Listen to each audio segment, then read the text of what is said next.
पद्धतीने काही लोकांच्या राजकीय भूमिका असतात, असं करता येईल का, तसं करता येईल का, ह्या करता येईल का, काय काही केलं तर भारतीय जनता पार्टीच्या कार्यकर्ते, राष्ट्रवादी काँग्रेसच्या कार्यकर्त्यांनी तालुक्यामध्ये उद्या या हक्काचा वाटा द्यायचा असेल तर या ठिकाणी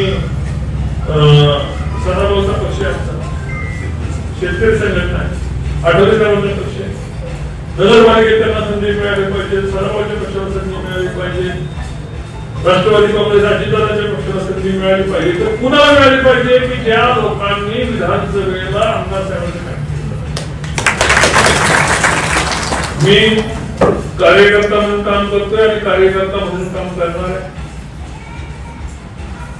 मला काय कुठला नेतेपणाचा अहंकार आणि कुठला कधी शिवला नाही, शिवणार नाही. मी कधी कुठल्या गोष्टी तुम्हाला मी माझा वाढदिवस तुम्हाला जसं सांगतो, मी का सांगतो हा पुढे नाशवंत आहे वह्या त्यामध्ये, कारण मला माहिती की गाणं फार चांगलं आहे, मिट जाएगा माटी माटी के मोल, बिक जाएगा माटी के मोल, दुनिया में रह जाएंगे प्यारे तेरे बोल. में उद्या फार फुलं ही नष्ट होतात.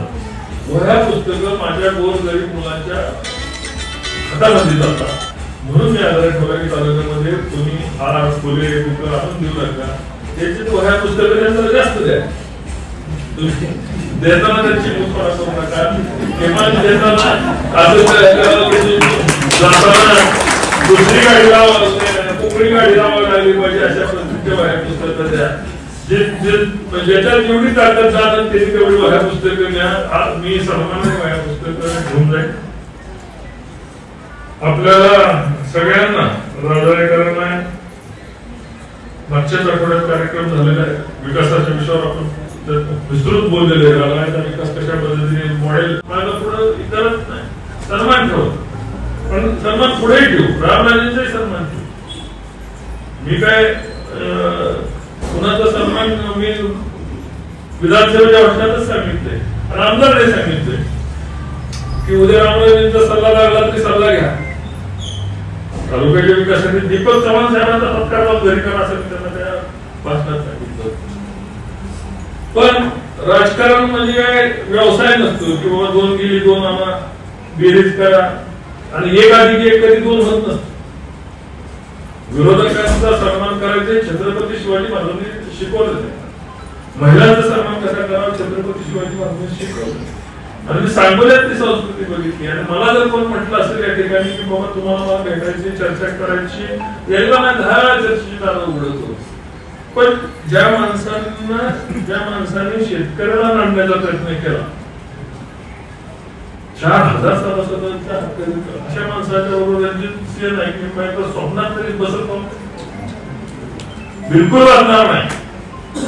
रणजितसिंह नाईक निंबाळकर मोडल व आपलं हे सर्वसामान्य शेतकऱ्यासाठी, जागीरदारांसाठी. आणि मला काय मिळवायचं तालुक्यामध्ये, मला काही आता मिळवायचं नाही. आमदार तालुक्याचा अतिशय दिमागदार, धाडसी, कर्तबगार आमदार आपल्याला मिळाले आणि कर्तबगारीमधून तालुक्याचा विकास चालू आहे.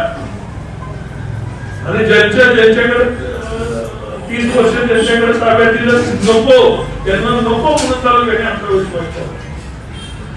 आता नवीन काय आपण परत डोक्यात घेऊ का?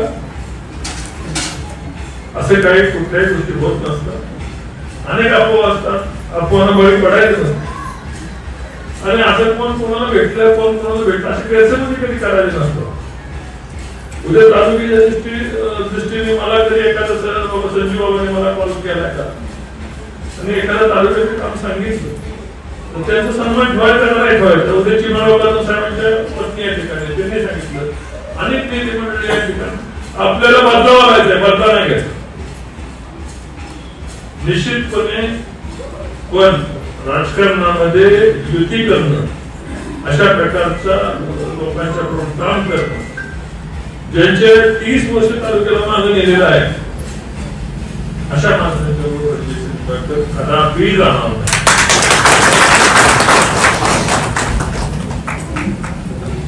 मला या पोरांच्या पाठीमाग आणि भोसले साहेबांसारख्या युवक मित्राच्या पाठीमागे उभा राहणं,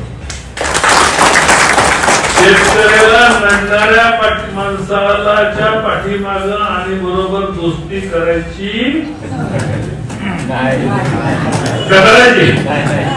नाही करायची ना. हात वरती करून सांगा नक्की दोस्ती करायची नाही ना.